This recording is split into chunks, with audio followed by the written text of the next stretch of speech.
সামনে নিয়ে এসেছে যে নতুন রাজনৈতিক বন্দোবস্তে বাংলাদেশের সমস্ত নাগরিক তার অধিকার এবং শ্রমিক, কৃষক, শ্রমজীবী মানুষ বাংলাদেশের রাজনীতিতে তার যে হিস্সা, সেই হিস্সা পুনঃপ্রতিষ্ঠা করা একটা অত্যন্ত গুরুত্বপূর্ণ ব্যাপারে পরিণত হয়েছে।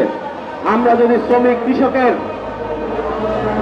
হিস্সা যদি নতুন রাজনৈতিক বন্দোবস্তে নিশ্চিত করতে না পারি, তাহলে দেখা যাবে এই নতুন রাজনৈতিক বন্দোবস্ত একটা খেলো বিষয়ে পরিণত হবে। বাংলাদেশে বিগত দীর্ঘ সময় ধরে আমরা দেখেছি বাংলাদেশের কারখানাগুলোর কি ভয়াবহ অবস্থা, কারখানার পরিবেশের কি ভয়াবহ অবস্থা। শ্রমিকরা সেখানে নানা দুর্ঘটনায়, তাজরিন কিংবা রানা প্লাজায় আমরা দেখেছি হাজার হাজার শত শত শ্রমিক কখনো ভবন ধসে, কখনো আগুনে পুড়ে মারা গিয়েছেন।